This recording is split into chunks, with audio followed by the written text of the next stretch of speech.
Assalamualaikum warahmatullahi wabarakatuh. Perkenalkan saya Aldi Alicia, NPM 2103228 dari grup B sesi S1. Dan saya akan menjelaskan mengenai absorpsi isotermal. Nah, kita pertama itu kita harus mengetahui prosedurnya dulu ya. Jadi yang pertama itu kita menyiapkan 6 buah Erlenmeyer. Kemudian kita membuat larutan asam asetat dengan konsentrasi N/2 100 ml. Kemudian buat larutan asam asetat lagi dengan konsentrasi N/4, N/8, N/16, N/32 dan N/64 dengan mengencerkan asam asetat N/2. Nah, lalu kita masukkan nih karbon aktif 1-2 gram ke dalam 6 Erlenmeyer tadi. Lalu dimasukkan 50 ml larutan asam asetat dengan konsentrasi yang berbeda. Kemudian tutup nih Erlenmeyernya. Kemudian kita tunggu hingga 1 jam sambil dikocok juga ya secara perlahan. Kemudian jangan lupa dikasih identitas pada tiap Erlenmeyer agar tidak tertukar. Nah, setelah dibuka nih, kita titrasi 10 ml asam asetat N/2 dengan natrium hidroksida 0,1 N dengan indikator PP untuk kesetimbangan. Nah, setelah mencapai kesetimbangan, saring nih masing-masing larutan dari Erlenmeyer tadi menggunakan kertas saring. Kemudian terdapat filtrat nih yang dititrasi dengan NaOH 0,1 N. Kemudian selesai. Nah, setelah itu kita masuk ke materi. Absorpsi itu merupakan proses yang terjadi pada fluida yang terikat pada padatan dan membentuk lapisan tipis pada permukaan tersebut. Gimana sih mekanismenya absorpsi ini? Nah, mekanismenya itu dapat digambarkan sebagai proses di mana molekul yang awalnya ada di larutan berpindah pada permukaan adsorben.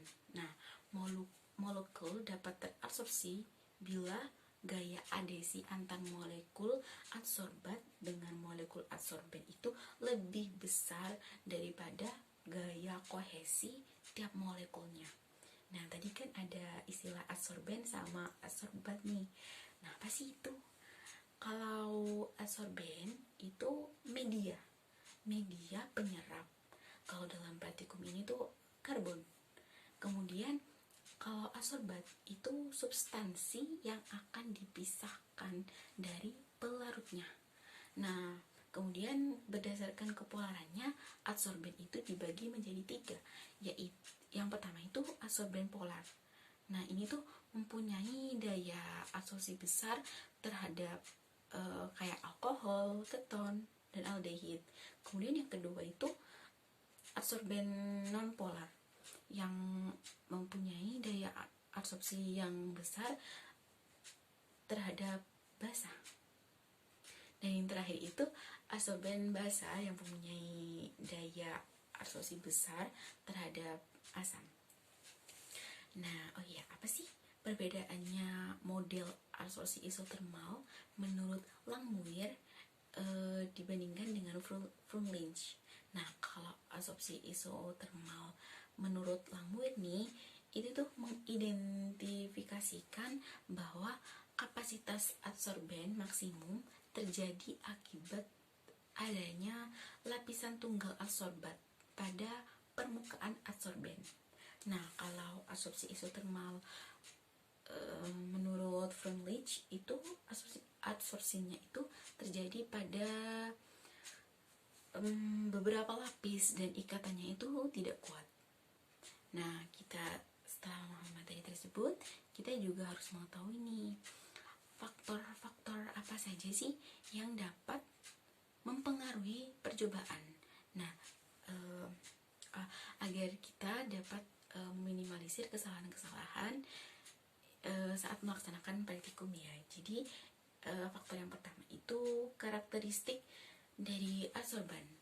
Nah, kan ukuran partikel karbon nih itu dapat mempengaruhi tingkat absorpsi juga. Nah, tingkat absorpsi naik dengan adanya penurunan dari ukuran partikel. Nah, jadi hubungannya itu berbanding terbalik nih. Kemudian faktor yang kedua itu ada kelarutan adsorbat.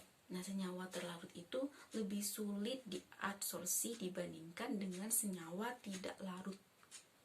Nah, kemudian untuk pengaplikasian dari absorpsi isotermal itu seperti penyerapan limbah, kemudian sebagai katalis reaksi, kemudian penyimpanan gas, kemudian dapat digunakan juga sebagai pemurnian gas alam. Nah, banyak banget ya aplikasi di bidang industri ini.